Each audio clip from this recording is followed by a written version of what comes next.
महाराज जी, हर कोई लोग इस्तेमाल करके छोड़ क्यों देते हैं? मैं बहुत अच्छा करता हूँ, फिर मेरे साथ गलत हो जाता है, कभी कभी बदले की भावना आ जाती है। हमने बदले की भावना न रखो बच्चा, इसी का नाम संसार है। आप क्या बड़े बड़ों के साथ धोखा होता है। आप तो मतलब संसार में हैं। शिष्य ने गुरु को जहर दे दिया गुरु की संपत्ति पे।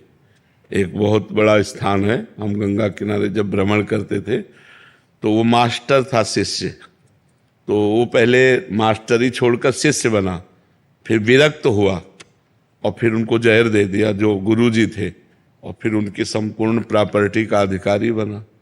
तो संसार तो बड़ा विचित्र है ना। इस संसार का खेल तो अगर आप किसी को उन्नति में ले जाएंगे, वो ये नहीं देखेगा कि इसके कांधे पे चढ़ के हम यहाँ आए हैं, वो तुम्हें लात मार के गिरा देगा। ये संसार का मतलब स्वरूप है ऐसा। आपका ही विषय नहीं, कोई करके देख लो। आप किसी का उपकार करो, वो अवसर आने पर आपके साथ प्रतिकूल व्यवहार जरूर कर सकता है, अनुकूल व्यवहार नहीं करेगा। ये संसार का स्वरूप है। तो अगर आप परोपकार करो तो उसे भगवान को समर्पित कर दो, पलट कर उससे मत चाहो। अगर चाहोगे तो दुख ही मिलेगा। ये हमारी पक्की बात समझ लो। यहां कपट छल ये बहुत जोर का चल रहा है। कलयुग है, पाए जान जगत में सब जन कपटी कुटिल कलयुगी टंच। कलयुग का ऐसा प्रभाव है कि आपके सामने मुखड़ा कुछ और होगा, पीछे कुछ और होगा। मतलब ये बहुत समझने का विषय है कि हमको परोपकार करना है, पर बदले में वो हमारा उपकार करे ऐसी भावना नहीं रखनी। नेकी कर दरिया में डाल वाले सिद्धांत में चलना होगा तो सुखी रहोगे। और अगर सोचो कि हमने किसी को पानी पिलाया और वो हमको कभी अवसर पड़ेगा तो पानी पिलाएगा, तो दुख ही मिलेगा आपको, पलट कर दुख देगा। ये संसार का स्वरूप ऐसा है। इसलिए बहुत सावधान रहो, परोपकार करो, पर विरोध भाव ना करो। ये क्या करेगा? अपने को परेशान कर देगा, अपने चिंतन खराब होगा। अच्छा, मान लो आप मारपीट की कानूनी कार्रवाई हुई, आप जेल गए, फायदा क्या हुआ?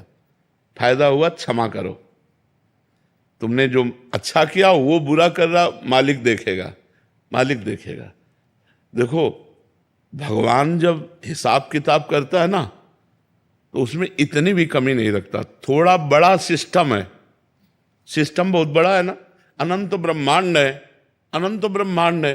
तो हिसाब किताब में देरी जरूर लगती। देखो, अपने यहाँ मुकदमा चलते रहते हैं, 10-10 वर्ष नहीं चलते रहते। केस फाइनल होने में 10वें वर्ष मुकदमा चलता रहता है, जबकि एक देश की बात है और अनंत देशों अनंत राष्ट्रों की बातें भगवान के पास है। तो थोड़ा वहां देरी है, पर जब वो हिसाब करेगा तो फिर उसमें राय पाई का अंतर नहीं रहेगा।